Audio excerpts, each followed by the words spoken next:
Mila, ihanda mo na ang mga papeles. Napagdesisyonan na namin ni Ramon na ilipat ang titulo ng kondo sa pangalan niya. Pagkatapos ng lahat ng sakripisyo namin sa pagpapalaki sa kanya ito, na ang tamang oras para patunayan mo na karapat-dapat kang maging bahagi ng pamilya Alcantara. Nanigas ang mga daliri ni Milagros sa hawakan ng pilak na tray na naglalaman ng mga baso ng juice. Ang bawat salita ni Doña Caridad ay tila baretang yelo na bumaon sa kanyang dibdib, pinatitigil ang daloy ng kanyang hininga. Sa gitna ng masayang ingay ng fiesta sa labas ng kanilang unit sa Quezon City, tila huminto ang mundo ni Mila. Pakiramdam niya ay unti-unting gumuho ang sahig na kanyang kinatatayuan, ang sahig na siya mismo ang nagbayad sentimo por sentimo sa loob ng 7 mahabang taon. Hindi niya magawang iangat ang kanyang paningin.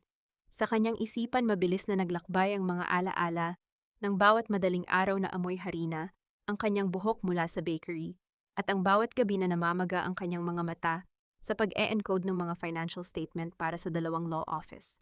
7 taon niyang ipinagkait sa sarili ang magagandang damit at masasarap na pagkain para lamang magkaroon ng sariling silungan. At ngayon sa isang iglap, nais itong hingin sa kanya bilang isang obligasyon ng pagiging mabuting asawa.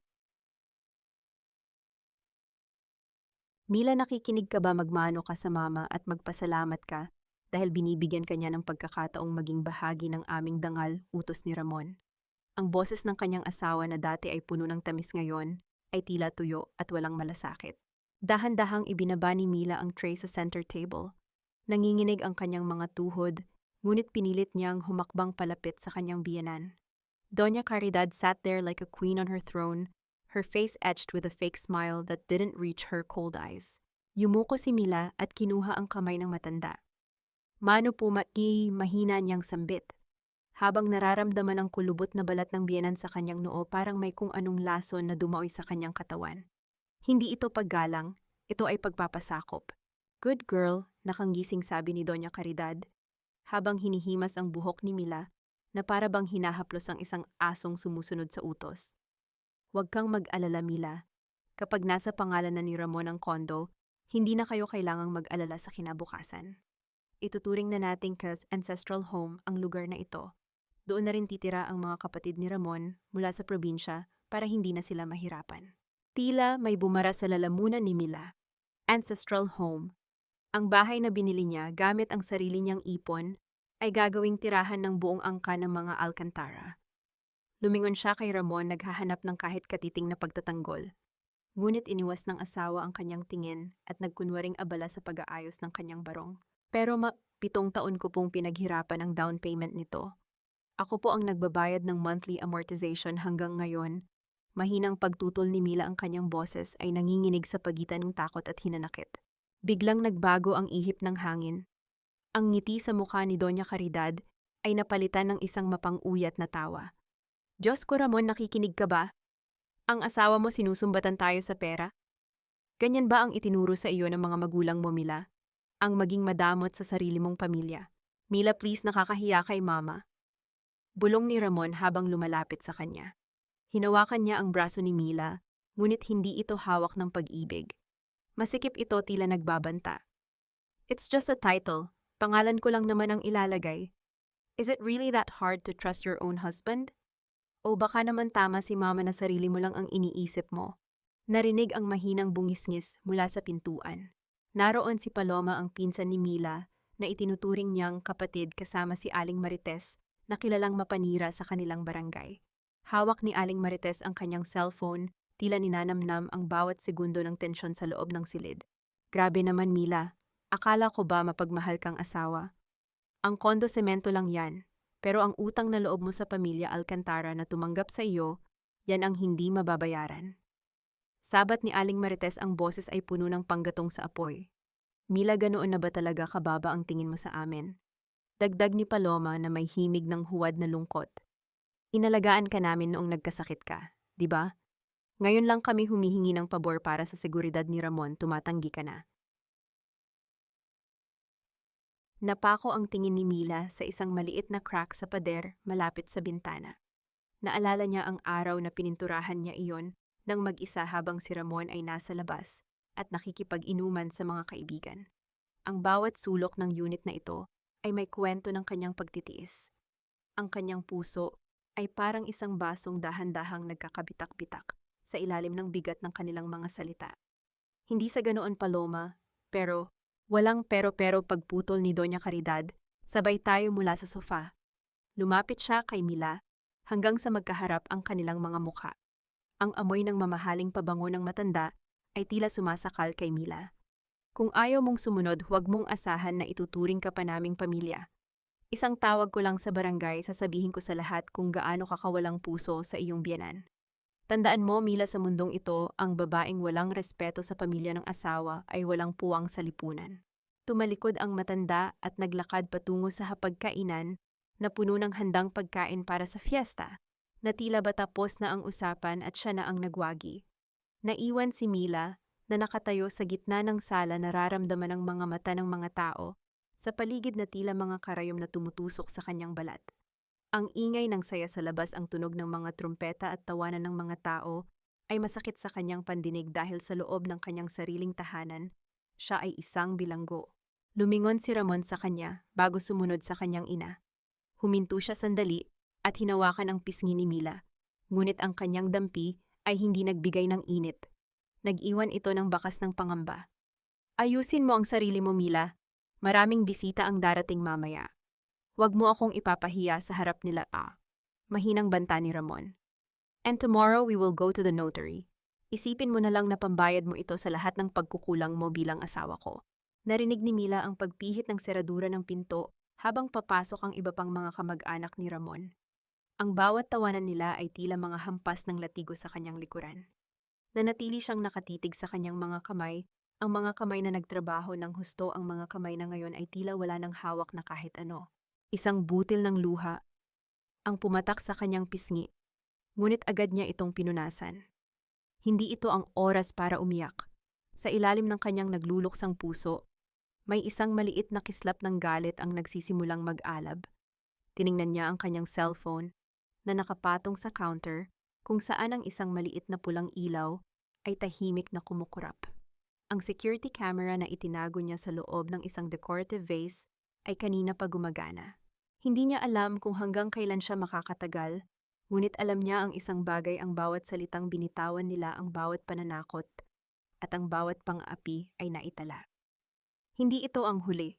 Bulong niya sa kanyang sarili, ang kanyang boses ay halos hindi marinig sa gitna ng ingay ng fiesta. Hinding-hindi niyo makukuha ang lahat sa akin.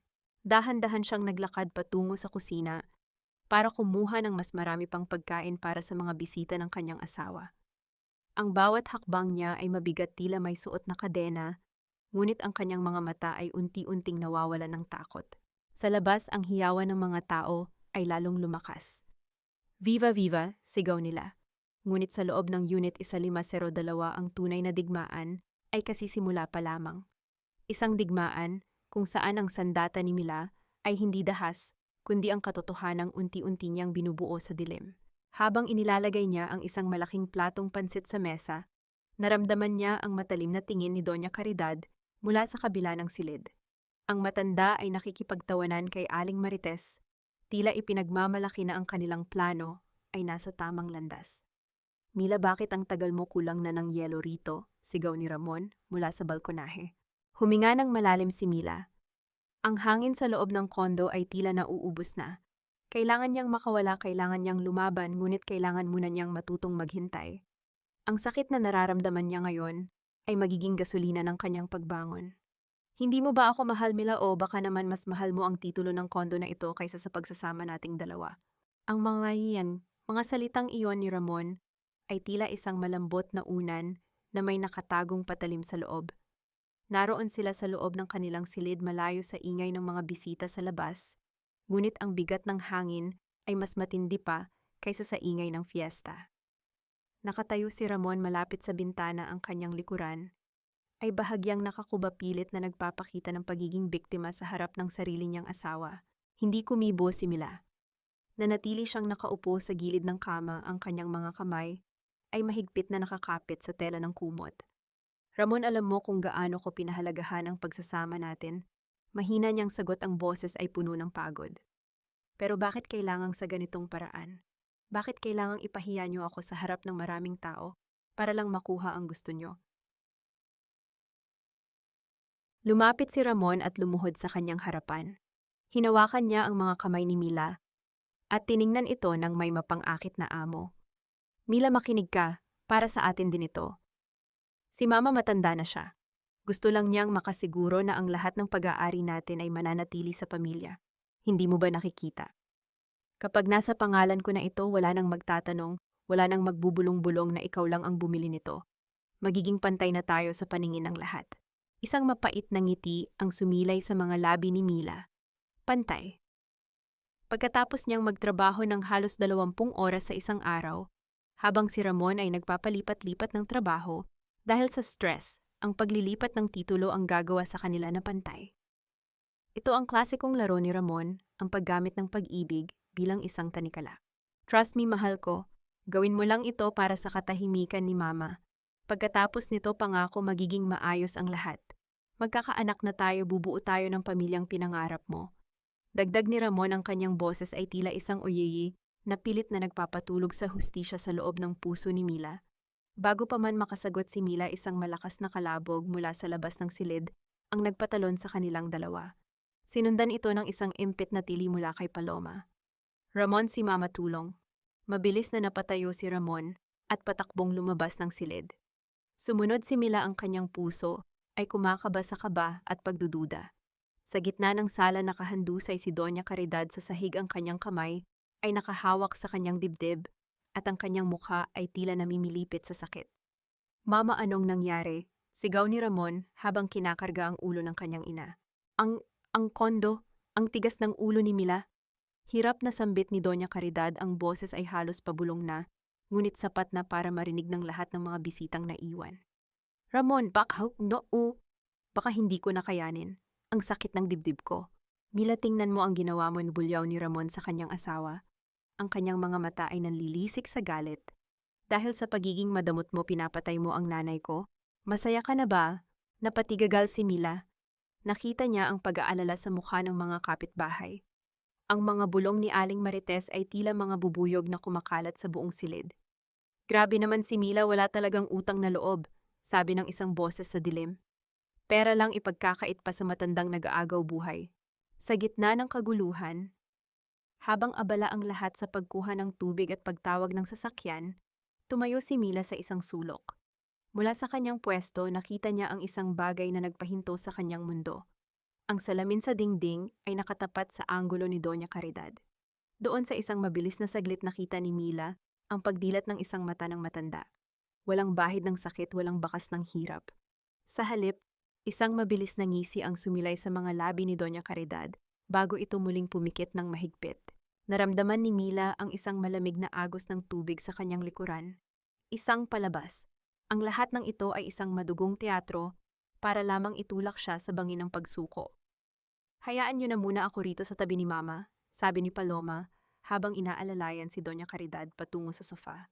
Mila, kumuha ka ng gamot sa kusina. Bilisan mo. Naglakad si Mila patungo sa kusina, ngunit ang kanyang isipan ay mas matalas na kaysa sa dati. Habang kumukuha ng tubig, naramdaman niyang may sumunod sa kanya, si Paloma. Mila, ang bigat naman ng nangyayari. Simula ni Paloma, ang kanyang boses ay puno ng huwad na pakikiramay. Alam mo baka may mga bagay sa loob ng bahay na ito na nagbibigay ng malas kay Mama? Yung mga gamit mo, baka gusto mong itabi muna, or baka may mga kung ano-anong gadgets ka rito na nakaka-stress sa kanya. Napatingin si Mila kay Paloma. Ang kanyang pinsan ay hindi nakatingin sa kanya kundi sa mga cabinet at sa mga dekorasyon sa itaas ng refrigerator. Hinahanap niya ang camera. Alam ni Mila na nagsisimula na silang maghinala. Wala namang kakaiba rito, Paloma, malamig na sagot ni Mila. Ang tanging nagbibigay ng stress kay Mama ay ang sarili niyang mga plano. Umalis si Paloma na may kasamang iritasyon sa kanyang mukha. Nang matiyak ni Mila na walang nakatingin, pumasok siya sa maliit na storage room malapit sa kusina. Doon nakita niya ang bag na dala ni Ramon kanina. Nakabukas ito ng bahagya. Hindi napigilan ni Mila ang kanyang sarili. Dahan-dahan niyang kinuha ang isang itim na folder mula sa loob. Ang kanyang mga kamay ay nanginginig habang binubuklat ang mga papeles. Hindi ito tungkol sa titulo ng kondo. Ang mga ito ay mga notice ng demand mula sa isang pautangan. At sa ilalim ng mga papeles may isang maliit na puting sobre. Dahan-dahan niyang binuksan ang sobre. Isang pirasong papel ang nalaglag mula rito. Isang resibo mula sa isang sanglaan. Ang petsa ay noong nakaraang linggo lang. Ang item na isinangla, gold wedding band, men's, nanlambot ang mga tuhod ni Mila. Ang kanyang singsing na simbolo ng kanilang sumpaan ay isinangla ni Ramon para pambayad sa kung anong utang na hindi niya alam. At ngayon gusto nilang kunin ang kondo para tuluyang takpan ang butas na kinahuhulugan ni Ramon. Isang maugong na pagsara ng pinto ang nagpabalik sa kanya sa realidad. Ang tunog ng mga yabag ni Ramon ay papalapit na sa storage room. Mila, anong ginagawa mo riyan? Ang boses ni Ramon ay puno ng hinala. Mabilis na ibinalik ni Mila ang folder at ang resibo sa loob ng bag. Mariin niyang ipinikit ang kanyang mga mata, pilit na pinapakalma ang kanyang paghinga. Paglabas niya, bumungad sa kanya ang madilim na mukha ni Ramon. Wala, kumuha lang ako ng karagdagang baso, pagsisinungaling ni Mila. Si Mama dinala na muna namin sa silid niya. Hindi siya titigil sa pag-iyak hanggat hindi mo nilalagdaan ang kasunduan bukas. Sabi ni Ramon, ang kanyang boses ay tila isang hatol ng kamatayan. Ayusin mo ang isip mo, Mila, dahil kung hindi baka bukas wala ka ng asawa at wala ka ring pamilyang tatawagin. Tiningnan ni Mila ang kanyang asawa, ang lalaking minahal niya, ang lalaking pinagkatiwalaan niya ng kanyang kinabukasan. Sa ilalim ng madilim na ilaw ng pasilyo, tila hindi na niya kilala ang mukhang nasa harap niya. Naglakad siya patungo sa kanilang cabinet at binuksan ang maliit na kahon ng alahas. Doon sa gitna ng kadiliman, ang velvet na lalagyan ay bakante. Wala na ang singsing ni Ramon. Ang tanging naiwan ay ang malamig na hangin at ang katotohanang siya ay naging biktima ng isang malaking panloloko. Ang kanyang puso ay hindi na lamang nagkakabitak-bitak. Ito ay unti-unti nang nagiging bato. Isang matigas na bato na handang humarap sa anumang bagyong darating. Ito ba ang kapalit ng lahat ng pagtitiis ko, Mila? Ang pagtataksil sa harapan mismo ng pamilya ko. Ang boses ni Ramon ay bumasag sa katahimikan ng lobby ng kondo. Sapat na malakas para makuha ang atensyon ng security guard at ng mga kapitbahay na nagkataong dumaan. Hawak ni Ramon ang kanyang cellphone, ang kanyang mga kamay ay nanginginig sa galit, habang ipinapakita ang isang malabo ngunit malinaw na larawan ni Mila na pumasok sa isang hotel room kasama ang isang lalaki. Ang mundo ni Mila ay tila tumigil sa pag-ikot. Ang kanyang pandinig ay napuno ng isang nakabibinging ugong at ang lamig ng aircon sa lobby ay tila naging yelo na bumalot sa kanyang buong katawan. Ang lalaki sa larawan ay si Mr. Santos, ang kanyang pinakamatandang kliyente sa accounting firm, at ang hotel na sinasabi ni Ramon ay ang business center kung saan sila nag-audit ng mga dokumento noong nakaraang linggo dahil sa sira ang aircon sa opisina. Ramon, ano ba ang sinasabi mo, kliyente ko yan? Alam mong may deadline kami para sa audit. Paliwanag ni Mila, ang kanyang boses ay nanginginig hindi dahil sa takot, kundi sa matinding insulto. Audit o baka naman bedit? Isang matalim na tawa ang narinig mula sa likuran ni Ramon. Lumabas si Aling Marites mula sa likod ng isang malaking tanim sa lobby, dala ang kanyang pamosong ngisi na tila isang lason. Naku Mila, huwag mo nang itanggi. Nakita ka rin ng pinsan kong nagtatrabaho doon. Sabi ko na nga ba kaya pala ayaw mong ibigay ang titulo ng kondo kay Ramon dahil may balak kang itira ang lalaki mo rito. Ang kapal ng mukha mo. Ang sigaw na iyon ay nanggaling kay Doña Caridad na naglalakad palapit sa kanila habang nakaalalay sa kanya si Paloma. Ang matanda ay tila nabuhayan ng lakas mula sa kanyang sakit kanina. Kaya pala matigas ang loob mo, pinapabayaan mo ang asawa mo, pinapatay mo ako sa stress dahil abala ka sa pagpapakasasa sa ibang lalaki. Ramon, anak, hindi ko hahayaang manatili ang babaeng ito sa ating pamilya. Nagsimulang magbulungan ang mga tao sa paligid. Ang mga tingin na dati ay puno ng paghanga sa pagiging masipag ni Mila ay napalitan ng pandidiri at panghahamak. Ramdam ni Mila ang bawat bulong na tila mga latigo sa kanyang likuran. Ang kanyang dangal na iningatan niya ng higit sa 7 taon ay tila isang basahang tinatapak-tapakan sa harap ng publiko. Mila, hindi ko akalain na magagawa mo ito sa akin. Sabi ni Ramon, ang kanyang boses ay naging malungkot, pilit na kumukuha ng simpatiya mula sa mga nakapanonood. Ibinigay ko ang lahat sa iyo, ang pag-ibig ko, ang oras ko. At ito ang isusukli mo. Ramon, itigil mo ang pag-arte. Alam mong hindi totoo yan. Sigaw ni Mila, ang kanyang mga mata ay nagsisimulang magtubig sa tindi ng injustice. Ginigipit niyo ako dahil sa kondo. Dahil ayaw kong ibigay ang pinaghirapan ko. Kondo, gagamitin mo pa ang kondo para pagtakpan ang kalandian mo. Sabat ni Paloma na may kasamang iritasyon. Mila, nakakahiya ka. Buong barangay ay alam na ang ginawa mo. May mga saksi kami. At ngayon kailangan mong harapin ang barangay captain para sa kasong adultery at concubinage na isasampa ni Ramon. Sa loob ng opisina ng barangay, ang hangin ay mas naging mapanghi. Ang barangay captain na kaibigan ng pamilya Alcantara ay nakatingin kay Mila nang may panghuhusga. Sa tabi niya nakaupo si Ramon na tila isang biktima ng pinakamalaking krimen sa kasaysayan. Mila Villarreal, mabigat ang paratang sa iyo simula ng barangay captain. Ang ebidensyang ipinakita ni Ramon at ang testimonya ni Aling Marites ay hindi biro. Sa mata ng batas at ng ating komunidad, isa kang babaeng sumira sa banal na sumpa ng kasal. Captain, hindi totoo ang mga paratang na iyan. Wala silang matibay na ebidensya kundi mga malabong larawan at maling hinala. Depensa ni Mila, ang kanyang boses ay nananatiling buo sa kabila ng sakit. Ang totoo ay nais nilang kunin ang titulo ng aking condo unit. Ito ay panggigipit. Panggigipit, Diyos ko, Captain, pakinggan niyo ang babaeng ito. Tili ni Doña Caridad na ngayon ay muling nag-aarte na hihimatayin. Ninanakawan niya kami ng dangal tapos siya pa ang biktima, Captain. Bilang ina ni Ramon, hindi ko na kayang makasama ang babaeng ito sa ilalim ng iisang bubong. Marumi siya. Ang kondo na iyan ay dapat mapunta sa aking anak para may matirhan siyang maayos na malayo sa masamang impluensya ng babaeng ito. Dahil sa kaguluhang ito at sa bigat ng paratang iminumungkahi ko, napansamantala munang lumayo si Mila sa unit para sa seguridad ng lahat, hatol ng barangay captain, na tila ba nakaplano na ang lahat. Ramon, bilang asawa, ikaw ang may karapatang manatili sa tirahan ninyo habang dinidinig ang kaso. Napatayo si Mila. Ano, ako ang nagbabayad ng unit na iyon? Hindi niyo ako pwedeng paalisin sa sarili kong pag-aari. Sa mata ng moralidad, Mila, wala kang karapatang manatili sa isang tahanang dinungisan mo. Malamig na sabi ni Ramon. Iimpake na namin ang mga gamit mo. Huwag mo na kaming pilitin na gumamit ng dahas.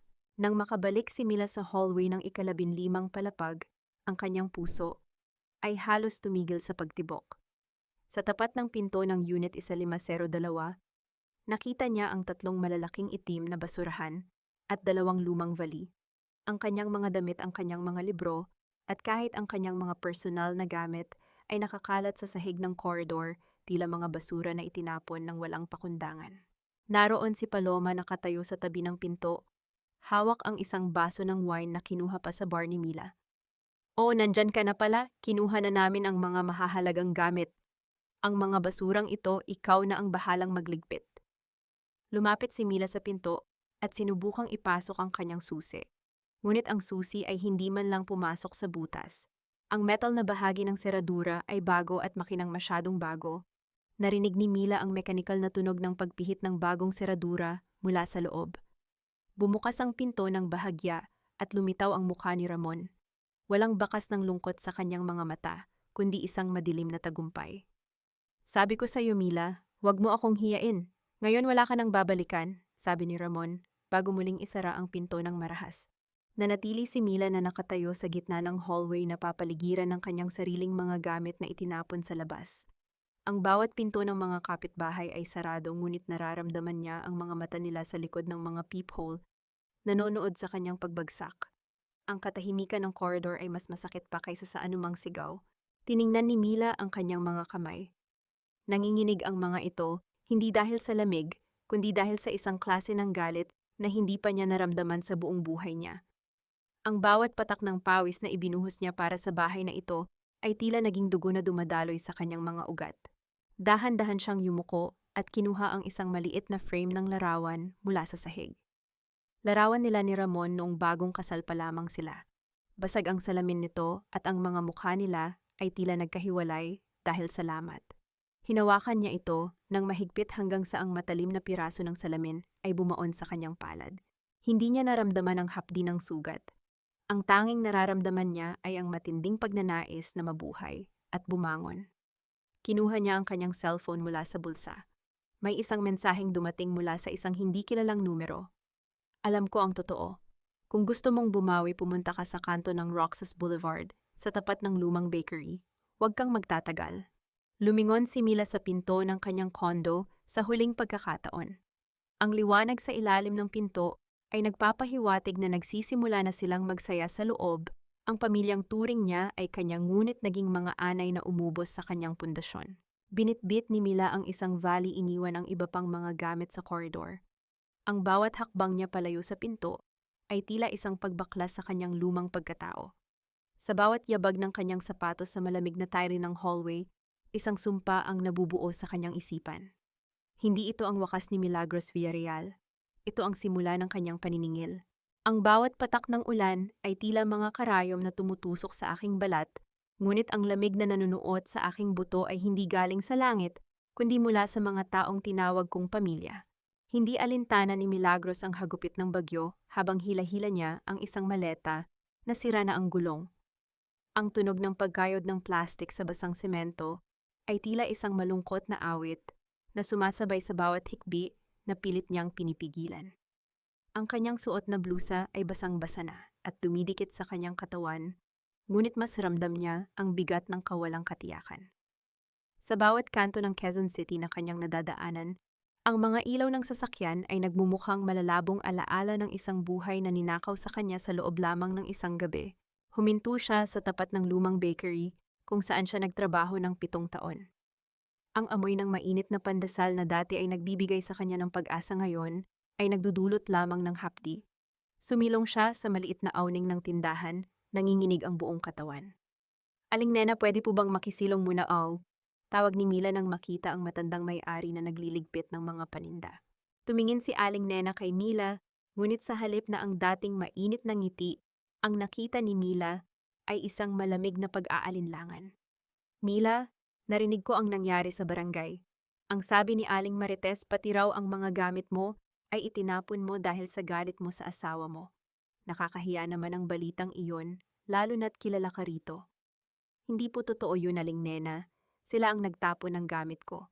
Inagaw nila ang kondo ko. Pasensya na, Mila. Ayaw ko ng gulo rito sa tindahan ko.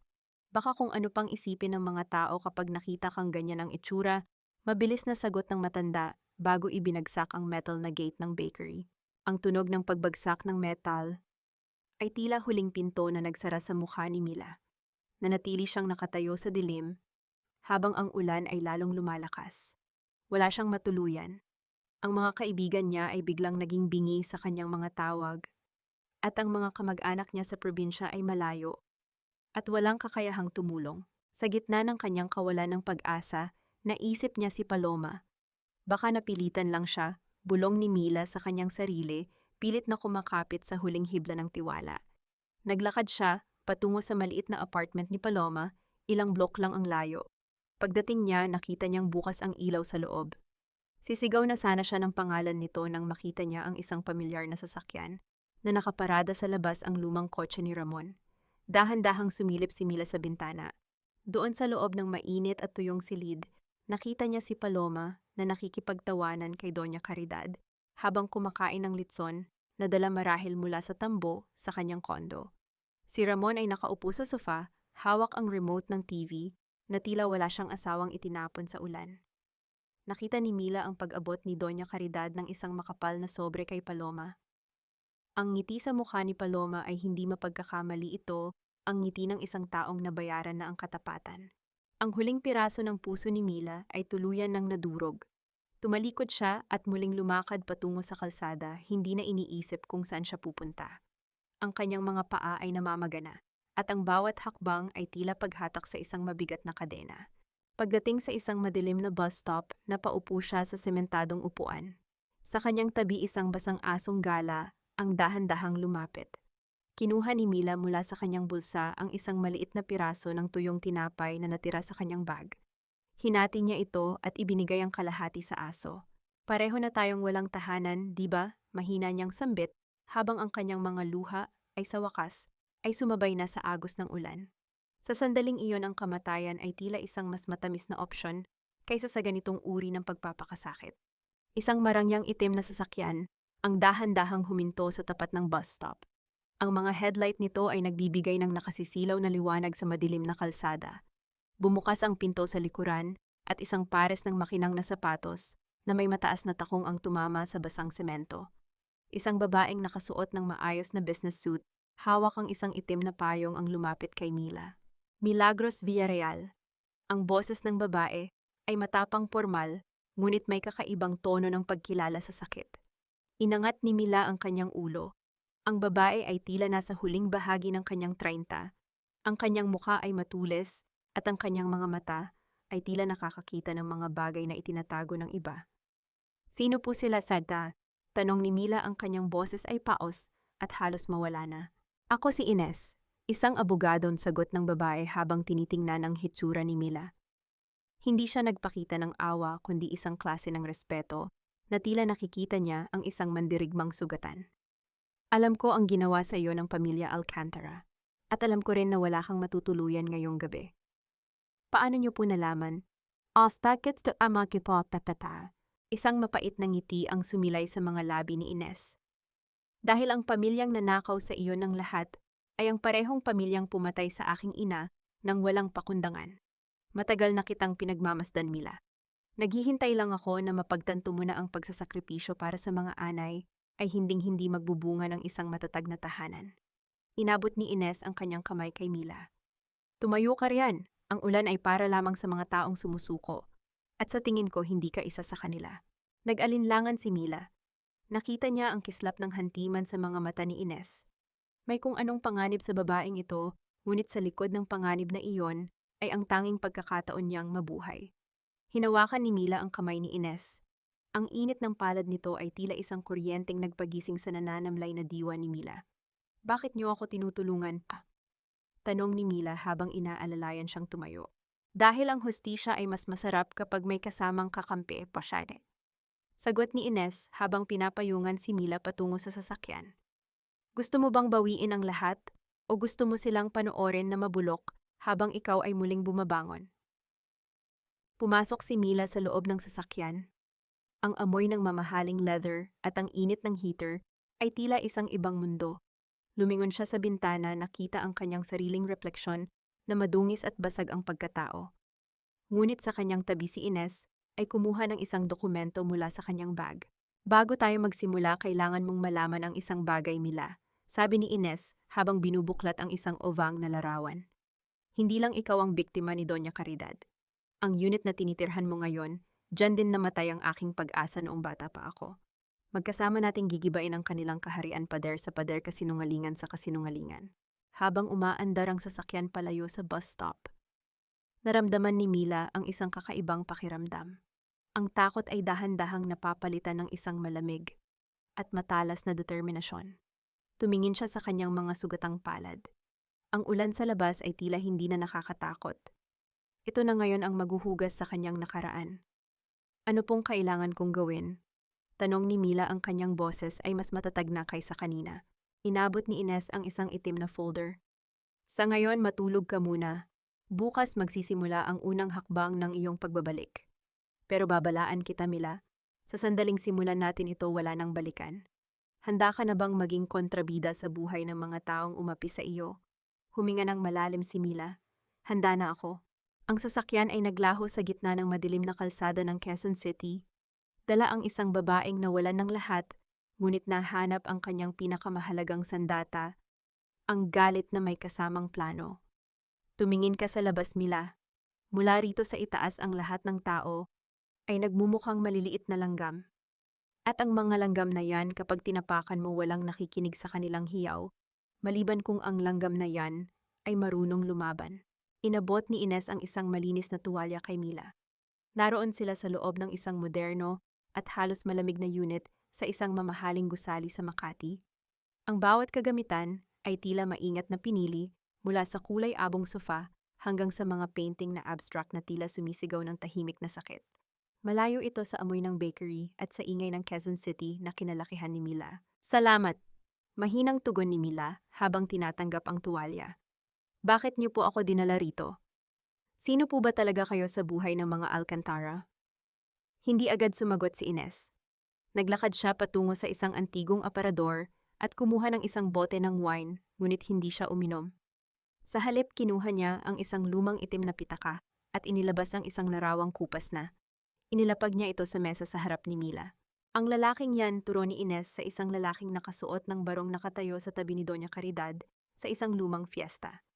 Siya si Don Severino Alcantara, ang asawa ni Caridad, at siya rin ang lalaking huling nakita ng aking ina bago ito pumanaw sa hirap at sakit. Napatitig si Mila sa larawan. Siya ang tatay ni Ramon. Siya ang aking ama Mila. Pagtatapat ni Ines ang kanyang boses ay tila isang matalim na hiwa ng kutsilyo sa katahimikan. Ako ang anak sa labas na pilit nilang ibinaon sa limot. Noong bata ako nagmakaawa ang nanay ko kay Caridad para sa tulong medikal, ngunit anong ginawa ng matandang iyon? Pinahiya niya kami sa harap ng lahat. Tinawag niya kaming basura. Sinunog niya ang bawat pagkakataon namin na mabuhay ng marangal. Huminga ng malalim si Ines, ang kanyang mga mata ay naglalayab sa isang matandang galit. Ang kondo na binili mo, ang lupang kinatatayuan yon, ay bahagi ng legacy ni Don Severino na ipinangako sa aking ina. Pero kinuha ni Caridad ang lahat. At nang malaman ko na may isang babaeng sapat ang tapang at sapat ang talino para makabili ng unit sa gusaling iyon, nang mag-isa, sinubaybayan kita. Alam kong dadating ang araw na gagawin nila sa'yo ang ginawa nila sa amin. Naramdaman ni Mila ang isang malamig na panginginig. Kaya niyo ako tinulungan dahil gusto niyo akong gamitin para makaganti sa kanila. Isang mapait na ngiti ang sumilay sa mga labi ni Ines. Matalas ka, Mila. Iyan ang gusto ko sa'yo. Oo, hindi ako magsisinungaling. Ikaw ang perpektong sandata. Ikaw ang legal na may-ari ng tanging bagay na natitira sa kanilang dangal. Kapag nabawi natin ang kondo na, yan hindi lang natin sila mapapaalis. Mapapatunayan natin sa buong mundo kung gaano kabulok ang pundasyon ng pamilya Alcantara. Tumayo si Mila at lumapit sa malaking salamin sa dingding. Tiningnan niya ang kanyang sarili, ang kanyang mga matang puno ng puyat, ang kanyang balat, na tila nawalan ng ningning. Kumuha siya ng isang gunting mula sa lamesa ni Ines. Sa harap ng salamin ng walang pag-aalinlangan, ginupit niya ang kanyang mahabang buhok hanggang balikat. Ang mga hibla ng buhok ay dahan-dahang nalaglag sa sahig, tila mga bahagi ng kanyang lumang pagkatao na hinahayaan na niyang mamatay. Ayaw ko nang maging sandata ng kahit sino, attorney. Ta, sabi ni Mila habang nakatingin sa sariling reflection. Gusto ko lang mabawi ang buhay ko. Pero kung ang tanging paraan para magawa yon ay ang makipag-alyansa sa iyo, tatanggapin ko. Sa gitna ng kanilang pag-uusap, biglang umilaw ang cellphone ni Mila na nakapatong sa mesa. Ang pangalan ni Ramon ay kuminang sa screen. Nagkatinginan sila ni Ines. Pinindot ni Mila ang speakerphone. Mila, nasaan ka? Ang boses ni Ramon ay hindi tunog nag-aalala. Ito ay puno ng puot at pananakot. Akala mo ba matatakasan mo ang responsibilidad mo? Nagpunta na ako sa abogado ni Mama. Idedemanda ka namin ng abandonment of marital duty. At yung mga gamit mo ipinamigay ko na sa mga basurero. Wala ka nang babalikan dito, narinig mo. Pirmahan mo na ang waiver para sa kondo kung ayaw mong mabulok sa kulungan. Ramdam ni Mila ang panunuyo ng kanyang lalamunan, ngunit bago pa siya makapagsalita, hinawakan ni Ines ang kanyang balikat, nagbibigay ng lakas. Ramon? Matatag na sagot ni Mila. Ang tanging bagay na mabubulok ay ang mga kasinungalingan nyo. Hinding-hindi ko pipirmahan ang kahit anong papel. At tandaan mo ito, bawat gamit na ipinamigay mo, bawat luhang pinaluha nyo sa akin, babayaran nyo ng higit pa sa halaga ng kondo na yan. Anong sabi mo, sumasagot ka na ngayon? Sigaw ni Ramon, sinundan ng isang malakas na mura. Tandaan mo ito, Mila, hinding-hindi ka mananalo sa amin. Kami ang pamilya. Ikaw ay isang asawang nagtaksil at walang kwenta sa mata ng lahat. Ibinaba ni Mila ang tawag. Ang katahimikan sa silid ay tila naging mas mabigat. Lumingon siya kay Ines at nakita ang isang manipis na ngiti sa mga labi ng abogado. Magsisimula na tayo, Mila, sabi ni Ines habang binubuklat ang isang itim na folder. Pero bago ang lahat, kailangan nating hanapin ang isang bagay na kinuha ni Paloma. Ang backup ng iyong security camera. Alam kong alam mo kung nasaan iyon. Napaisip si Mila. Naalala niya ang takot sa mga mata ni Paloma noong huling beses silang nag-usap sa kusina. Naalala niya ang maliit na cabinet sa ilalim ng altar ni Doña Caridad ang tanging lugar sa bahay na hindi niya pwedeng pakialaman. Nasa kanila ang ebidensya at pulso bulong ni Mila. Pero alam ko kung paano ito kukunin. Habang ang gabi ay lumalalim ang dalawang babae, ay nanatiling gising bumubuo ng isang planong tila isang masalimuot na laro ng chess. Si Mila ay hindi na lamang isang biktima ng domestic melodrama. Siya ay nagiging isang strategist sa ilalim ng gabay ng isang babaeng ang puso ay gawa sa bakal at hantiman. Sa huling sandali bago siya matulog, tiningnan muli ni Mila ang kanyang mga kamay. Wala na ang kanyang singsing, ngunit ang kanyang mga daliri ay tila mas handa ng humawak ng panulat para isulat ang sarili niyang tadhana. Ang anino ng nakaraan ay hindi na siya tinatakot, ito na ngayon ang kanyang kuta. Tessa, mapatawarin niyo po ako. Wala na po akong ibang mapupuntahan. Kahit sa sahig na lang po ako matulog, kahit maging katulong niyo na lang po ako, huwag niyo lang po akong itaboy. Ang boses ni Milagros ay basag puno ng pagmamakaawa na tila isang asong sugatan na bumalik sa kanyang amo. Nakaluhod siya sa labas ng pintuan ng Unit 152, ang kanyang buhok na maikli ay gulo-gulo at ang kanyang damit ay sadyang pinili na luma at gusot. Sa loob ng kanyang dibdib, ang kanyang puso ay tumitibok ng mabilis hindi dahil sa takot, kundi dahil sa matinding pagkasuklam sa bawat salitang lumalabas sa kanyang bibig. Ito ang unang hakbang ng kanyang paniningil, ang maging Trojan horse, sa loob ng kaharian ng mga Alcantara. Dahan-dahang bumukas ang pinto. Lumitaw ang mukha ni Doña Caridad na may hawak na pamaypay at suot ang isang ngising tila nanalo sa loterya. Tumingin siya kay Mila mula ulo hanggang paa. Ang kanyang mga mata ay puno ng mapang-uyat na tagumpay. Aba, nagbalik ang dakilang asawang panguuyam ni Doña Caridad.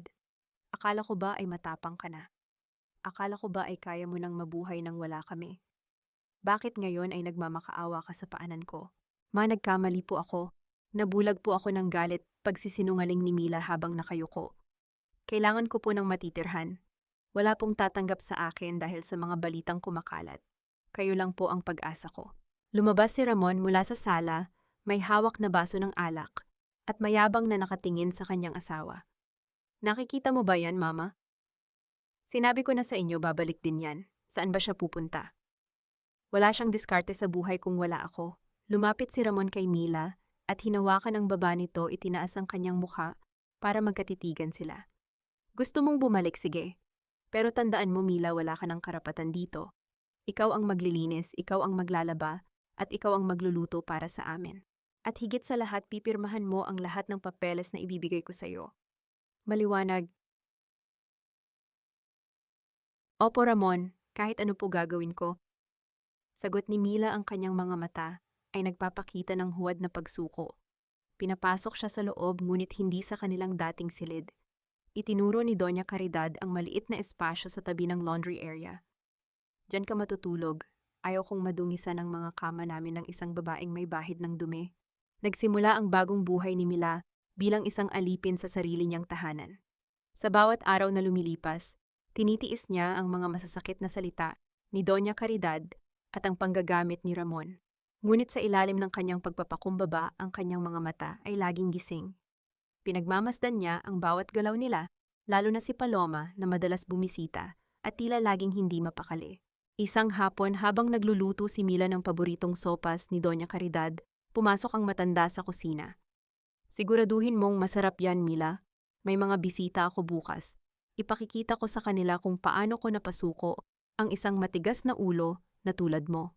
Habang nakatalikod ang matanda, kinuha ni Mila ang lalagyan ng asin. Dahan-dahan niyang dinagdagan ng alat ng sopas, hindi sapat para isuka, kundi sapat para dahan-dahang magdulot ng iritasyon. Pinanood ni Mila si Doña Caridad habang tumitikim ng sopas. Ang bawat higop ng matanda ay tila isang simbolikong pag-inom ng sarili nitong lason. Isang tahimik na pagpapakita na siya pa rin ang may control sa kung ano ang tinatanggap ng kanilang mga katawan. Mila, bakit ka nakatitigtan? Tanong ni Doña Caridad, ang kanyang kilay ay nakataas. Wala po, Ma. Natutuwa lang po ako na nagustuhan niyo ang luto ko. Sagot ni Mila na may kasamang matamis na ngiti. Nang gabi ring iyon, lumapit si Mila kay Paloma na noon ay abala sa kanyang cellphone sa sala. Paloma, salamat nga pala sa pag-aalaga kay Mama noong wala ako. Simula ni Mila, ang kanyang boses ay puno ng peking katapatan. Alam kong nahirapan ka rin. Gusto ko lang humingi ng tawad kung nadamay ka sa gulo namin ni Ramon. Napatingin si Paloma kay Mila may bahid ng gulat at hinala sa kanyang mga mata. Bakit mo sinasabi sa akin yan? Di ba galit ka sa akin? Pagod na akong magalit, Paloma. Gusto ko na lang ng katahimikan, buntong hininga ni Mila. Pero alam mo minsan natatakot ako para sa iyo. Nakikita ko kung paano magalit si Mama kapag hindi nasunod ang gusto niya. Sigurado ka bang ligtas ka sa panig nila? Nakita ni Mila ang bahagyang panginginig ng mga kamay ni Paloma.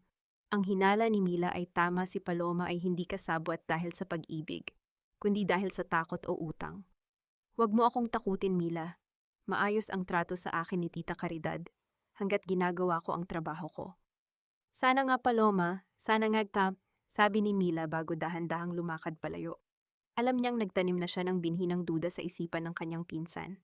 Isang gabi nang matiyak ni Mila na mahimbing na ang tulog ng lahat. Dahan-dahan siyang lumabas mula sa kanyang maliit na higaan. Ang bawat hakbang niya sa tile floor ay maingat tinitiyak na walang kahit anong tunog ang makagigising sa mga anay sa loob ng bahay. Ang kanyang destinasyon ang maliit na altar sa kanto ng sala. Ang altar ay puno ng mga estatwa ng santo, mga kandilang hindi pa nagagamit, at ang amoy ng insenso na tila nagtatago ng mga lihim. Sa ilalim ng estatwa ng Birhen, may isang maliit na cabinet na laging nakakunci. Naalala ni Mila ang pagbabawal ni Doña Caridad na kahit sino ay humipo rito. Kinuha ni Mila ang isang maliit na hairpin mula sa kanyang bulsa.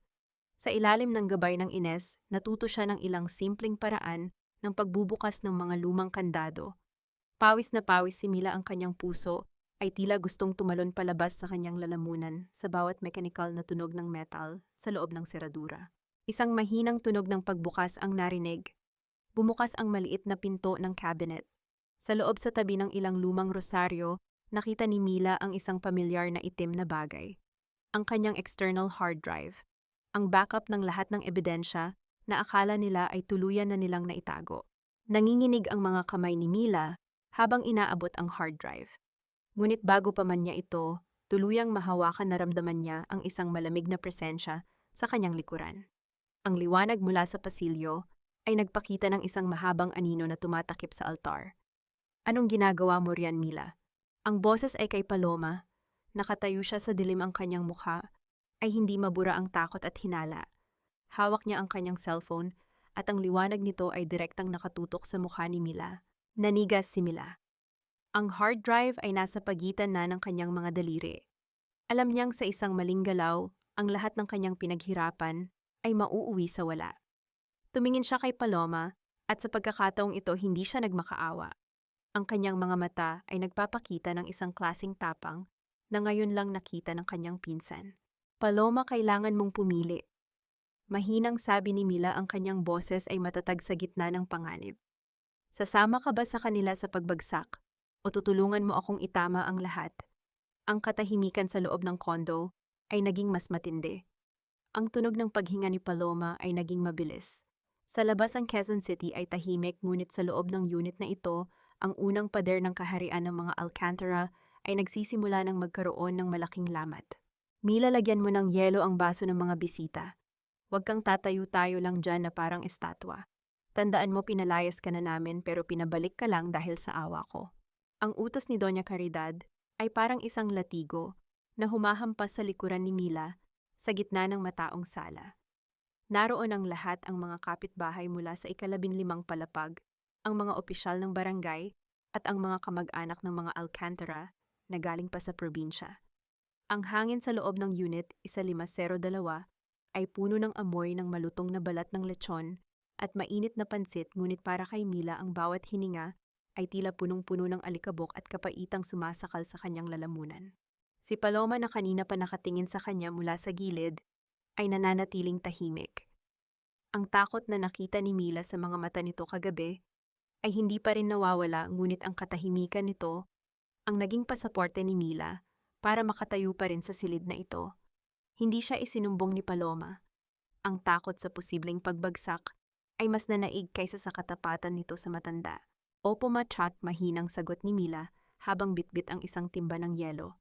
Naglakad siya sa gitna ng mga bisita, suot ang kanyang lumang uniforme na tila isang anino sa gitna ng mga taong nakasuot ng magagarang damit. Ito na ba yung asawa mo, Ramon? Narinig ni Mila ang tanong ng isang lalaki. Marahil ay isa sa mga kliyente ni Ramon sa bangko. Akala ko ba ay may kumakalat na balita tungkol sa kanya. Tumawa ng malakas si Ramon, ang tunog ng kanyang katuwaan ay tila gasgas na plaka sa pandinig ni Mila. Inakbayan ni Ramon ang kanyang kaibigan at lumingon kay Mila ng may mapang-uyat na tingin. Iyan ang hirap sa mga balita, pre. Minsan kailangan mo lang turuan ng leksyon ng asawa para malaman niya kung sino ang tunay na boss sa bahay. Tingnan mo ngayon, masunurin na at alam na ang kanyang lugar. Ang bawat tawanan ng mga lalaki ay tila mga pako na ibinabaon sa pagkatao ni Mila. Naramdaman niya ang panginginig ng kanyang mga kamay habang inilalagay ang yelo sa baso ni Ramon, ngunit pinilit niyang panatilihing blangko ang kanyang mukha. Sa kanyang isipan, ang bawat insultong natatanggap niya ay isang utang na may malaking interes na malapit na niyang singilin. Naku Ramon, bilib talaga ako sa iyo ng pan. Sabat ni Aling Marites habang sumusubo ng litson. Kadalasan kasi ang mga babaeng nakakabili ng sariling bahay ay lumalaki ang ulo. Mabuti na lang at nandyan si Doña Caridad para itama ang landas ng pamilya nyo. Isang malaking karangalan para sa barangay natin na ang kondo na ito ay magiging ancestral home na ng mga Alcantara. Lumapit si Mila kay Aling Marites. Para salinan ng tubig ang baso nito. Sa isang saglit nagtama ang kanilang mga mata. Ang nangisi ni Aling Marites ay tila isang hamon, ngunit sa halip na yumuko si Mila ay nagpakita ng isang manipis at malamig na ngiti, isang nangiting hindi umabot sa mga mata, ngunit nagpadala ng kakaibang kilabot sa matandang tsismosa. Halos mabitawan ni Aling Marites ang kanyang tinidor dahil sa hindi maipaliwanag na takot na nakita niya sa mga mata ni Mila. Salamat sa tubig, Mila. Nauutal na sabi ni Aling Marites, bago mabilis na umiwas ng tingin. Habang lumalalim ang gabi, ang ingay sa loob ng unit ay lalong tumitindi. Ang pagtama ng mga kristal na baso sa matigas na mesa at ang malalakas na boses ng mga taong nagpapakasasa sa pagkain ay tila isang masamang panaginip. Si Mila ay nananatiling nasa gilid, nagliligpit ng mga pinagkainan at nagpupunas ng mga natapon na alak, tila isang invisible na bahagi ng bahay na siya naman ang nagpundar. Sa gitna ng kasiyahan, tumayo si Doña Caridad at kinuha ang isang kutsara para patunugin ang gilid ng kanyang baso. Ang bawat metalikong tunog ay tila hudyat ng isang mahalagang sandali. Ang buong silid ay dahan-dahang tumahimik. Mga kaibigan, mga kamag-anak, simula ng matanda ang kanyang boses, ay puno ng awtoridad at peking kabutihan. Ngayong gabi, hindi lang natin ipinagdiriwang ang ating fiesta. Ipinagdiriwang din natin ang pagkakaisa ng pamilya Alcantara. Dahil sa kabutihan ng puso ng aking manugang na si Milagros, na sa wakas ay naliwanagan na, ay formal na nating itatalaga ang tahanang ito sa aking kaisa-isang anak na si Ramon. Inilabas ni Ramon ang isang makapal na dokumento mula sa isang itim na folder. Inilapag niya ito sa gitnang mesa sa tapat mismo ni Doña Caridad.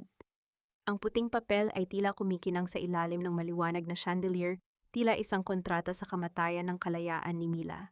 Dito sa harap ninyong lahat bilang mga saksi, pagpapatuloy ni Doña Caridad, lalagdaan ni Mila ang kasunduan ng paglilipat ng titulo. Ito ay patunay na sa pamilyang ito ang pag-ibig at pagsunod ay higit na mahalaga kaysa sa anumang material na bagay. Lumingon ang lahat kay Mila. Ang bawat mata ay puno ng pag-aabang, ang iba ay may kasamang panlilibak, ang iba naman ay simpleng kuryosidad.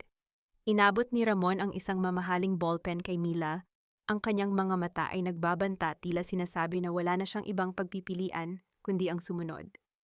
Mila, halika rito. Lagdaan mo na ito para matapos na ang lahat ng pag-aalinlangan. Utos ni Ramon, ang kanyang boses ay mahina ngunit puno ng diin. Naglakad si Mila patungo sa mesa. Ang bawat hakbang niya ay nararamdaman ng buong silid. Tiningnan niya ang dokumento, ang deed of donation na sadyang ginawa para agawin ang kanyang pinaghirapan. Tumingin siya kay Ines na nooy nakatayo sa isang madilim na sulok ng hallway, disguised bilang isa sa mga tauhan ng catering. Isang mabilis na tango ang ibinigay ni Ines sa kanya. Kinuha ni Mila ang ballpen. Ang dulo ng panulat ay dahan-dahang lumapit sa linyang nakalaan para sa kanyang pangalan. Ang katahimikan sa loob ng kondo ay naging ganap hanggang sa ang tunog ng paghinga ng mga tao ay tila nawala. Pipirma ka na ba, Mila, paan? Panguudyok ni Doña Caridad, ang kanyang mga kamay ay nanginginig sa excitement ng tagumpay. Ngunit bago pa man madampi ang tinta sa papel, isang kakaibang tunog ang narinig mula sa malaking telebisyon na nakasabit sa pader. Ang screen na kanina pa naka-off ay biglang umilaw. Hindi ito palabas ng fiesta at hindi rin ito videoke. Isang malabo ngunit malinaw na imahe ang lumitaw. Ang boses na lumabas mula sa mga speaker ay hindi mapagkakali, ito ay ang boses ni Ramon na nakikipag-usap kay Paloma sa loob ng kusina ilang linggo na ang nakalilipas. Huwag kang mag-alala, Paloma. Kapag nakuha ko na ang pirma ni Mila, babayaran ko na ang lahat ng utang ko sa sanglaan. At ikaw, bibigyan kita ng bahagi mo sa benta ng mga gamit niya. Basta siguraduhin mo lang na makuha mo ang hard drive bago niya ito magamit laban sa atin. Ang buong silid ay naging parang yelo. Ang dokumento sa harap ni Mila ay nanatiling blanko, habang ang katotohanan ay nagsisimulang sumabog sa harap ng bawat bisitang naroroon. Ang ballpen sa kamay ni Mila ay hindi lumapat sa papel. Sa halip, binitawan niya ito at hinayaang gumulong sa sahig. Ang tunog ng pagbagsak nito ay tila isang huling hatol sa pamilya Alcantara. Ang katotohanan ay parang baha, hindi mo ito mapipigilan kapag ang mga pader ng kasinungalingan ay tuluyan nang nagkaroon ng lamat. Ang katahimikan sa loob ng unit 1502 ay nakabibingi. Ang tanging naririnig ay ang mechanical na boses mula sa television na patuloy na inuulit ang mga plano ni Ramon at Doña Caridad. Ang mga bisita na kanina lang ay masayang kumakain at humahalakhak ay tila naging mga estatwa ng yelo. Ang mga tinidor ay nanatiling nakabitin sa hangin at ang mga baso ng alak ay dahan-dahang ibinababa ng mga kamay na nanginginig sa gulat. Namutla si Ramon. Ang kanyang mukha na kanina ay puno ng kayabangan ay tila nawalan ng dugo, nagmumukhang isang bangkay na naglalakad. Patakbo siyang lumapit sa telebisyon, pilit na pinipindot ang mga button sa gilid nito para patayin ang screen. Mila, ano ito? Fake ito, editing lang ito. Sigaw niya, ang kanyang boses ay pumiyok sa tindi ng takot. Ngunit ang screen ay hindi namamatay. Sa halip, lumipat ang video sa isang mas malinaw na anggulo, isang tagpo kung saan si Doña Caridad ay nakaupo sa kanyang sofa, binibilang ang pera na galing sa sanglaan habang tumatawa. Madali lang talagang paikutin ang babaeng iyan, sabi ng matanda sa video. Basta gamitan mo ng drama tungkol sa pamilya, ibibigay niya pati ang kaluluwa niya. Lumingon ang lahat kay Doña Caridad. Ang matanda ay tila nabulunan sa sarili niyang laway. Ang kanyang pamaypay ay nalaglag sa sahig, at ang kanyang mga mata ay nanlilisik habang nakatingin kay Mila. Ikaw, hayop ka. Paano mo nagawa ito sa amin? Hindi kumibo si Mila. Nanatili siyang nakatayo sa gitna ng sala, ang kanyang likuran ay tuwid na tuwid. Sa unang pagkakataon sa loob ng maraming taon, hindi siya nakaramdam ng pangangailangan na yumuko o humingi ng paumanhin. Hindi lang ito basta video playback, Ramon. Dahan-dahang sabi ni Mila, ang kanyang boses ay malamig at malinaw, umaalingaw-ngaw sa bawat sulok ng kondo. Naka-livestream ito sa official page ng ating barangay at sa social media group ng building na ito. Libo-libong tao ang nanonood sa inyo ngayon. Ang bawat salita, bawat panggigipit at bawat kasinungalingang binitawan nyo ay alam na ng buong mundo. Isang malakas na ingay ng pagprotesta ang narinig mula sa mga opisyal ng barangay na naroon. Ang barangay captain na kanina ay kampi sa mga Alcantara ay tumayo ng may mukha ng matinding kahihiyan. Ramon, Doña Caridad, hindi ko akalain na gagamitin niyo ang aking katungkulan para sa inyong pansariling interes. Ito ay isang malaking pambabastos sa batas. Biglang bumukas ang pinto ng kondo ng marahas. Hindi ito ang tunog ng isang bisitang darating, kundi ang mabigat na yabag ng mga taong may awtoridad. 3 pulis na nakauniporme ang pumasok, pinangunahan ng isang babaeng pamilyarang tindig. Tinanggal ni Ines ang kanyang suot na sombrero at apron ng catering. Sa ilalim nito ay ang kanyang maayos na business suit. Naglakad siya patungo sa gitna ng silid, hawak ang isang asul na folder. Ako si Attorney Ines Alcantara Dizon. Simula niya, ang kanyang boses ay tila isang hatol ng korte. Narito kami para ihain ng warrant of arrest para kay Ramon Alcantara at Doña Caridad Alcantara para sa kasong falsification of public documents, estafa at grave coercion. Mayroon din kaming sapat na ebidensya para sa kasong libel at slander laban kay Aling Marites. Ano ako, bakit ako nadamay? Tili ni Aling Marites, pilit na nagtatago sa likod ng isang malaking vase. Dahil ang bawat post mo sa social media at bawat salitang paninira mo kay Mila ay may kapalit na bayad mula sa pamilyang ito, sagot ni Ines habang iniaabot ang mga dokumento sa mga pulis. Nagsimulang magkagulo sa loob ng kondo. Ang mga bisita ay mabilis na nag-alisan tila mga daga na tumatakas mula sa isang lumulubog na barko. Ang ingay ng mga silya na nagagasgas sa sahig at ang mga bulungan ng pagkadismaya ay pumuno sa hangin. Si Paloma ay nakitang umiiyak sa isang sulok, tinatakpan ang kanyang mukha sa tindi ng kahihiyan. Lumapit ang isang pulis kay Ramon at sa pilitang kinuha ang kanyang mga kamay para pusasan. Ang tunog ng metal na naglalak sa kanyang mga pulso ay tila huling tuldok sa kanyang pagiging hari ng tahanang iyon. Mila, please, huwag mo itong gawin. Asawa mo ako. Pagmamakaawa ni Ramon ang kanyang mga luha ay umaagos na sa kanyang pisngi. Tinitigan siya ni Mila, isang huling tingin na puno ng pagkilala sa taong minahal niya, ngunit ngayon ay wala nang natirang kahit anong emosyon. Asawa kita, Ramon, pero ang asawa ay dapat na protection, hindi ang siyang nanakawan sa iyo ng lahat. Ang kondo na ito ay hindi ancestral home. Ito ang monumento ng aking paghihirap na pilit mong dinungisan. Binalingan ni Mila si Doña Caridad na ngayon ay pinupusasan na rin. Ang matanda ay patuloy na sumisigaw ng mga sumpa, ang kanyang mukha ay namumula sa galit at presyon. Hinding-hindi kita mapapatawad, isusumpa kita, Mila. Hindi ko kailangan ng patawad niyo, ma, mahinahong sagot ni Mila. Dahil ang hustisya ay hindi naghihintay ng inyong pagsisisi. Habang inilalabas ng mga pulis ang mag-ina sa pinto ang katahimikan, ay dahan-dahang nagbalik sa Unit 1502.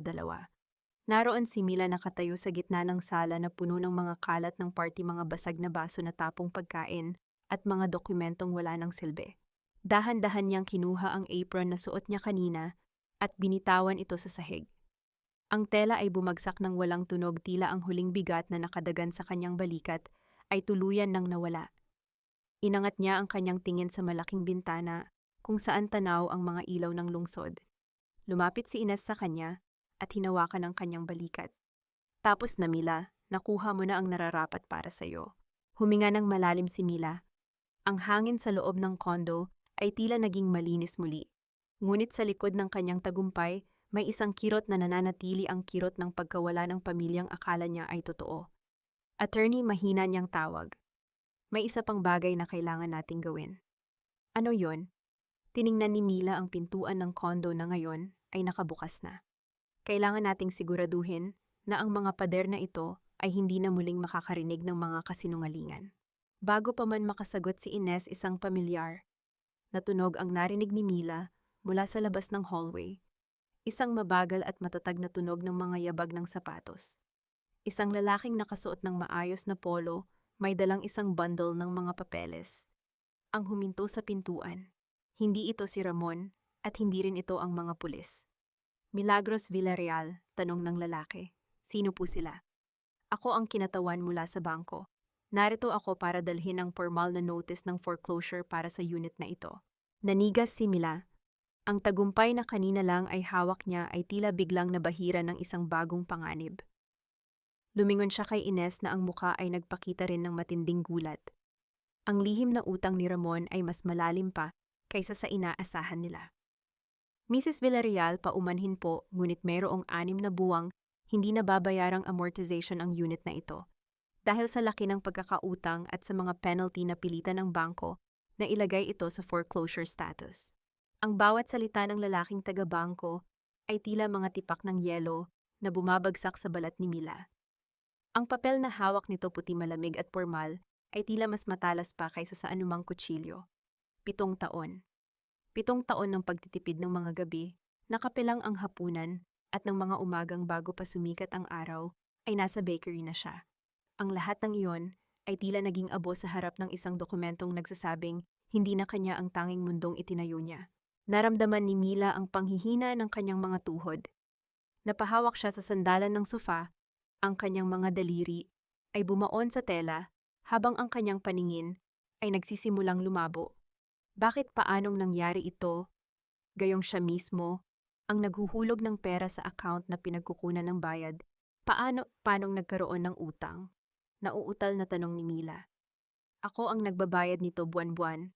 Narito ang mga resibo ko. Mrs. Batay, sa aming record kinuha ni Ginoong Ramon Alcantara ang equity ng unit na ito bilang collateral para sa isang personal loan noong nakaraang taon. Paliwanag ng lalaki na may halong awa sa kanyang boses. Ginamit niya ang isang special power of attorney na may lagda ninyo para pahintulutan ang transaksyon. Isang mabilis na alaala ang bumalik kay Mila. Naalala niya ang isang gabi noong nakaraang taon, pagod na pagod siya mula sa audit, halos hindi na maidilat ang mga mata. Pinapirma siya ni Ramon ng insurance papers para raw sa kanilang magiging anak sa hinaharap. Dahil sa tiwala, dahil sa pag-ibig, hindi na niya binasa ang bawat pahina. Ang panulat na iyon na akala niya ay para sa kinabukasan ay siya palang kumatay sa kanyang pag-aari. Lumapit si Ines at kinuha ang mga papeles mula sa kinatawan ng bangko. Ang kanyang mukha ay naging seryoso at madilim habang binabasa ang mga detalye. Forgery, ginamit nila ang pagod mo para linlangin Camila, bulong ni Ines. Ngunit ang masama rito dahil sa legal na aspeto ang bangko ay may karapatan sa unit hanggat hindi nababayaran ang utang na ginawa ni Ramon. Ilang araw na lang ang meron ako, tanong ni Mila ang kanyang boses, ay tila galing sa ilalim ng lupa. Binibigyan po kayo ng bangko ng 10 araw para bayaran ang kabuuang halaga. Kung hindi ay kailangan nyo ng bakantehin ang unit, sagot ng lalaki, bago dahan-dahang lumabas ng pinto.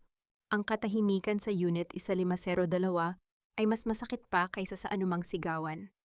Naroon ang mga bakas ng party, ang amoy ng panis na pagkain, at ang mga natapong inumin na tila mga mantsa sa kanyang buhay.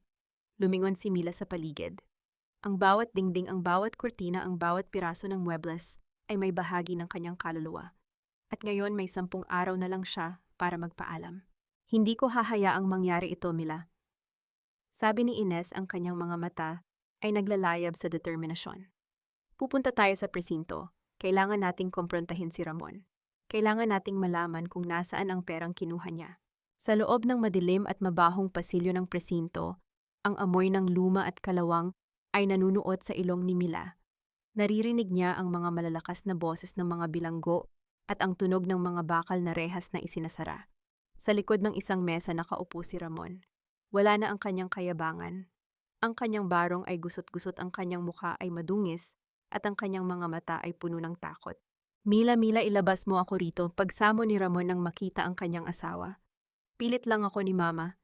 Sinabi niya na kailangan natin ng pera para sa negosyo, pero ipinangsugal niya lang sa kasino. Mila, patawarin mo ako.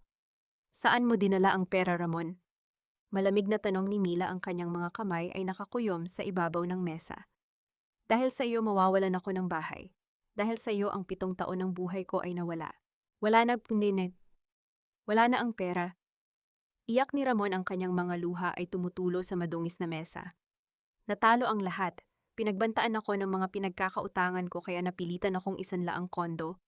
Mila, parang awa mo na, huwag mo akong iwan dito. Hindi na kita iiwan, Ramon. Sagot ni Mila, ang kanyang boses ay tila isang hatol. Dahil matagal na kitang iniwan sa puso ko noong gabing itinapon mo ang mga gamit ko sa ulan. Ngayon harapin mo ang dilim na ikaw mismo ang gumawa. Tumalikod si Mila at lumabas ng presinto, iniwan ang mga pagsamo ng lalaking minsang naging mundo niya. Sa labas, sa ilalim ng malamig na liwanag ng buwan, naghihintay si Ines. May nahanap akong paraan, Mila, sabi ni Ines, habang binubuksan ang pinto ng sasakyan. Isang property na nakapangalan sa tatay ni Ramon, ang aking ama. Isang lupain sa probinsya na matagal nang itinatago ni Caridad. Kung mapatutunayan natin na ang lupang iyon ay dapat na mapunta sa akin, bilang legal na tagapagmana, maaari nating gamitin ang halagan yun para bayaran ang utang sa bangko at iligtas ang kondo mo. Bakit mo gagawin yun para sa akin, Ines? Tanong ni Mila. Lupa mo yun, para sa kinabukasan mo yun. Tumingin si Ines, sa malayo ang kanyang mga mata ay nagpakita ng isang malalim na sugat na nagsisimula ng maghilom. Dahil ang bahay mo ay naging simbolo ng laban ko rin, Mila. At dahil sa mundong ito, ang mga babaeng tulad natin ay kailangang magtulungan para hindi tuluyang gumuho ang ating mga tahanan. Pero may kapalit ito. Ano? Kailangan nating harapin si Caridad sa huling pagkakataon. Siya lang ang nakakaalam kung nasaan ang mga orihinal na titulo ng lupang iyon, at alam kong hindi niya iyon ibibigay ng madali. Huminga ng malalim si Mila. Ang laban ay hindi pa tapos. Ang mga pader ng kasinungalingan ay gumuho na, ngunit ang mga labi nito ay maaari pa ring makasugat. Handa na ako, sabi ni Mila. Habang pauwi sila, nadaanan nila ang Unit 1502. Sa labas ng pinto nakita ni Mila si Paloma. Nakaupo ito sa sahig, yakap-yakap ang kanyang mga tuhod, umiiyak ng tahimik. Sa tabi niya ay ang isang maliit na itim na bag, ang bag na naglalaman ng mga gamit na hindi kinuha ng mga basurero. Huminto si Mila sa tapat ng kanyang pinsan. Walang galit, walang puot, kundi isang malalim na pagod. Mila, patawad, hikbi ni Paloma. Ginamit lang nila ako. Binantaan nila ako na idedemanda rin nila ako kung hindi ako susunod. Narito ang lahat ng mga dokumentong itinago ni Tita Caridad. Ang mga resibo ng kasino, ang orihinal na titulo ng lupa sa probinsya. Ibinigay niya sa akin para sunugin pero hindi ko kaya, Mila. Hindi ko kaya. Inabot ni Mila ang bag. Sa loob niyon nakita niya ang susi ng kanyang tagumpay at ang huling pako sa kabaong ng kasamaan ni Doña Caridad. Tiningnan niya si Paloma, ang pinsang itinuring niyang kapatid, ngunit naging anay sa kanyang pundasyon. Umalis ka na, Paloma, mahinang sabi ni Mila. Huwag ka nang babalik dito at sana sa susunod na pagkakataon, matuto kang bumuo ng sarili mong buhay nang hindi naninira ng sa iba. Pumasok si Mila sa loob ng kanyang kondo. Ang bawat hakbang niya ay tila mas magaan na. Isinara niya ang pinto at sa unang pagkakataon, narinig niya ang katahimikan ng kapayapaan. Ngunit bago niya tuluyang maipikit ang kanyang mga mata, narinig niya ang tunog ng isang sasakyang huminto sa labas ng gusali. Isang pamilyar na tinig ang sumigaw, mula sa ibaba isang tinig na puno ng desperasyon at huling pagtatangka na sirain ang lahat. Ang isang tahanan ay hindi nasusukat sa tibay ng mga pader o sa kinang ng mga kasangkapan, kundi sa katahimikang nananahan sa loob ng iyong puso kapag ang pinto ay nakasara na sa mundo. Ang sikat ng araw sa ika-10 umaga ay dahan-dahang gumapang sa sahig ng Unit 1502. Hindi na ito ang mapanglaw na liwanag na sumalubong kay Mila noong gabi ng ulan. Ito ay isang ginintuang banaag na tila naglilinis sa bawat sulok na dinungisan ng mga kasinungalingan. Nakatayo si Milagros sa gitna ng kanyang sala, suot ang isang simpleng puting blusa habang pinagmamasdan ang mga kahon ng mga gamit na nakasalansan ng maayos. Wala na ang amoy ng panis na pagkain ng fiesta. Wala na ang mabigat na aura ng pananakot.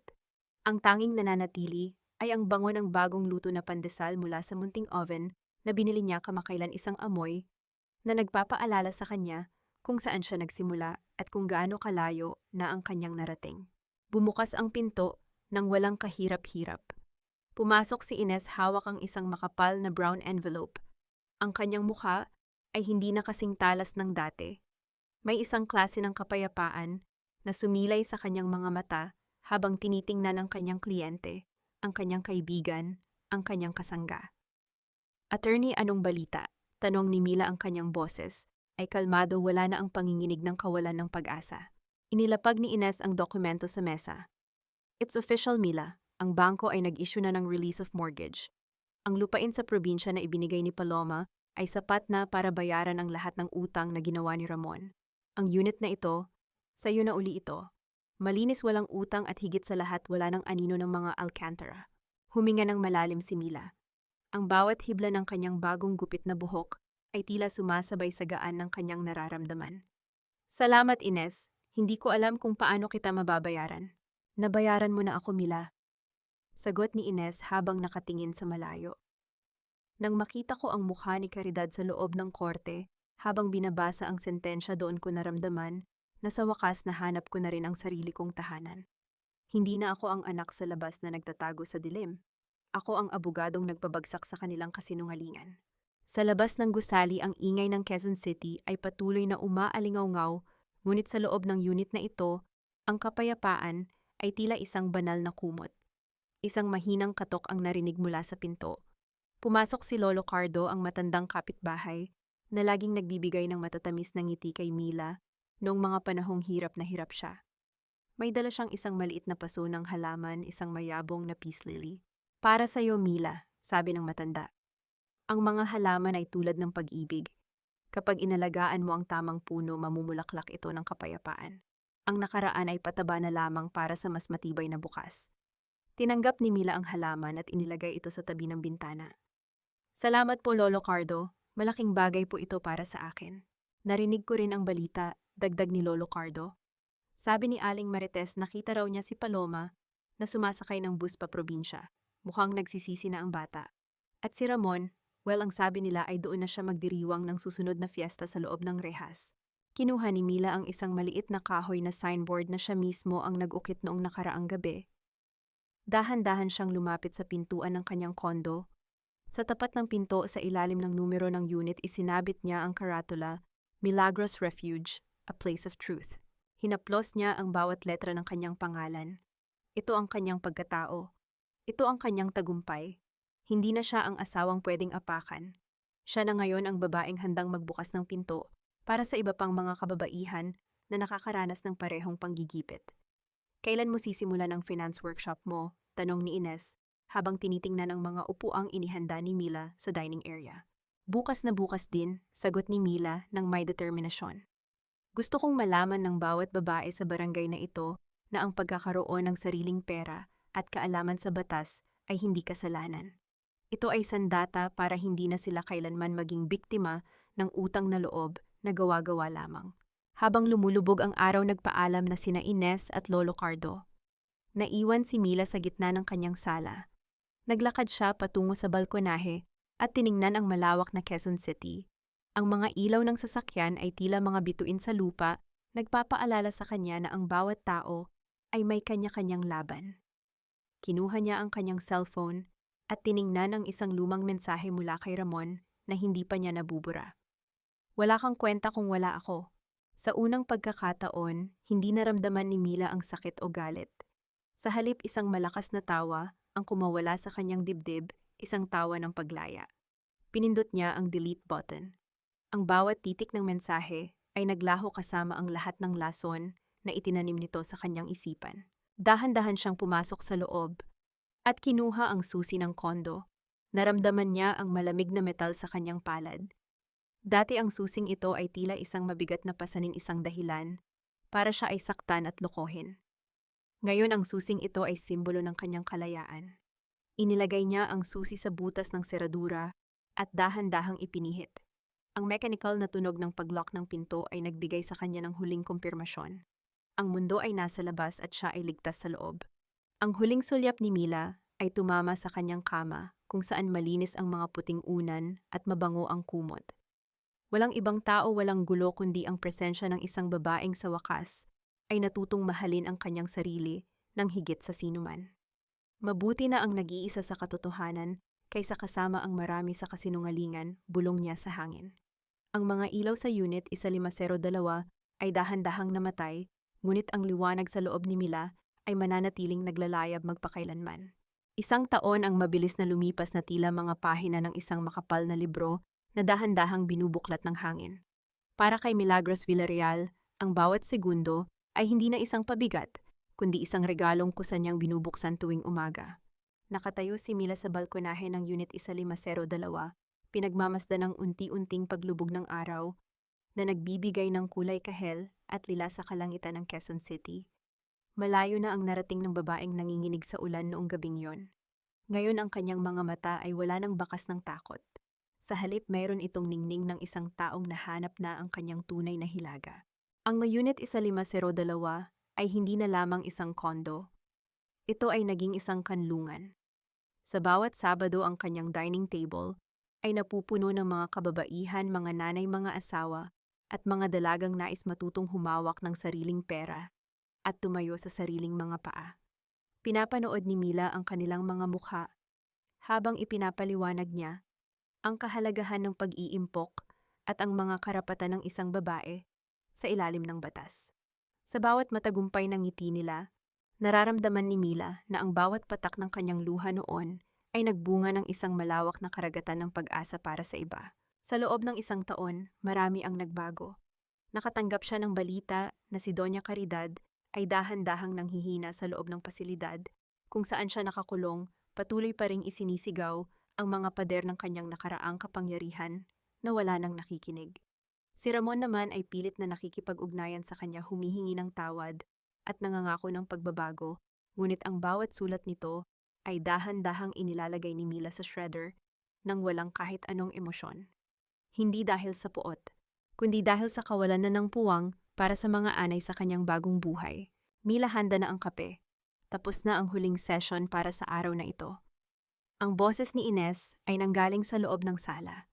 Naglakad si Mila pabalik sa loob. Naroon si Ines nakaupo sa paborito nilang sofa, tila bahagi na rin ng pamilyang pinili ni Mila. Nagkatinginan silang dalawa, isang pagtingin na puno ng pagkilala sa lahat ng giyera na magkasama nilang nilampasan. Alam mo, attorney, tinanong ako ng isa sa mga estudyante ko kanina. Simula ni Mila habang iniinom ang kanyang kape. Tinatanong niya kung napatawad ko na raw ba sila.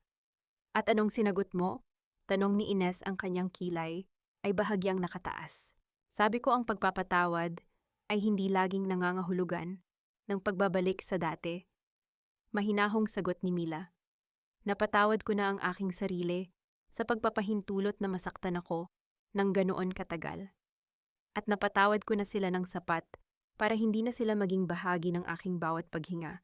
Ang katahimikan ko ay ang aking patawad. Napangiti si Ines. That's the best kind of closure, Mila. Indifference is more powerful than hate. Nang makaalis si Ines, naiwan muli si Mila sa katahimikan ng kanyang tahanan. Ngunit ang katahimikang ito ay hindi malungkot. Ito ay musika sa kanyang pandinig. Tumayo siya at lumapit sa maliit na altar kung saan nakalagay ang kanyang peace lily. Malago na ito, ang mga puting bulaklak ay tila mga bandila ng kapayapaan. Hinawakan ni Mila ang kanyang kaliwang palad, kung saan naroon pa rin ang maliit na lamat ng sugat mula sa basag na frame ng larawan noon. Ang peklat ay naroon pa rin, ngunit hindi na ito masakit. Ito ay isang paalala na siya ay nabasag, ngunit siya ay muling nabuo sa isang paraang mas matatag at mas maganda. Nahanap na ba niya ang kapayapaan? Oo. Sa bawat gabi na mahimbing siyang nakakatulog nang walang takot sa kung anong sasabihin ng ibang tao.